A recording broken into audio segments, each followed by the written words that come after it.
mga bahay ng ganda, oh. Ito pangit yung bahay na to. Ito ang ganda, oh. Mag-YouTube channel ka.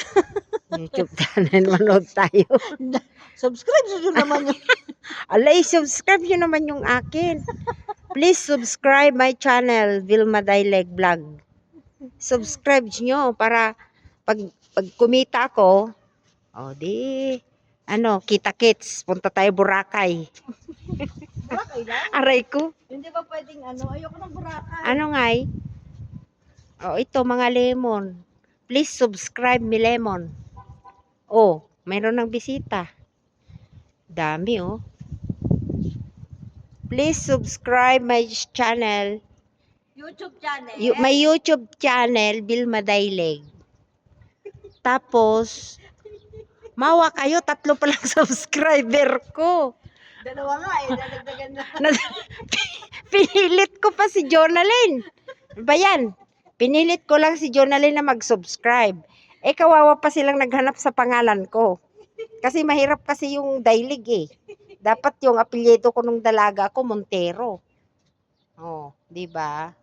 Ang yaman ng mga Montero. Oo, mayaman. Kasi may-ari ng sasakyan, kami yung kami yung may-ari ng Montero nga. Sabihin mo, Wag nyo akong ginaganyan dahil mayaman ako. Montero to. Montero to. Pag kayo, pag dumami yung subscriber. Ikaw Minchin. Ikaw Minchin, wag mo akong ginaganyan. Montero.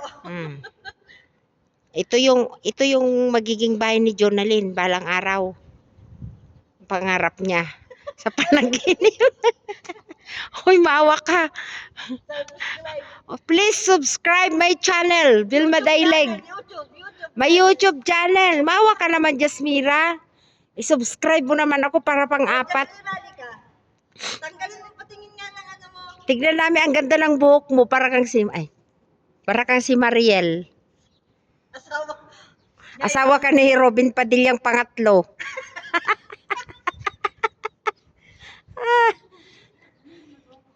Wala. Hindi, nangangarap lang kami na yung bahay na yan ay magiging ganyan daw ang bahay ni Jonalyn balang araw. Ang ganda ng lemon, no? Please subscribe my YouTube channel, Jonalyn. Si Jonalyn, alam mo yan, nangangarap lagi yan. Nangangarap pero wala pa siyang real sa bulsa. Meron naman, Ano pa? Wow, ang ganda ng Ito na lang i-YouTube ko. I-vlog ko. Ate, alam mo, parang kikita yan. Sama ng loob ko. Yung sabi ko, hindi ko nakakainin itong albaik ko, kako. Bukas ko na lang kainin. Sinupot ko. Pati yung ulo ng isda. Sinupot ko sa albaik na supot. Pinagbubukalkal. Paggising ko, tinapay na lang ang laman ng albaik. Wala na yung aking nuggets. Iwan ko, sinong kumain? Si Minchin siguro. Kaya masakit ang loob ko. Yung isda, pinagkukot-kot nila.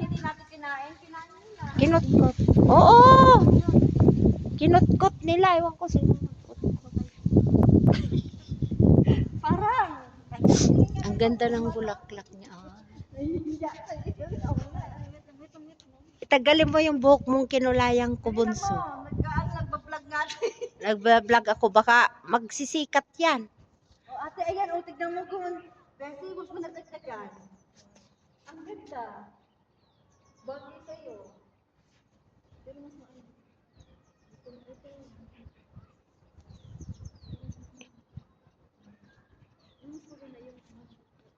Nagpakulay ng buhok, gumanda na. Sinong gustong magpakulay ng buhok sa akin, magpagupit, pwede po, 5 real lang po.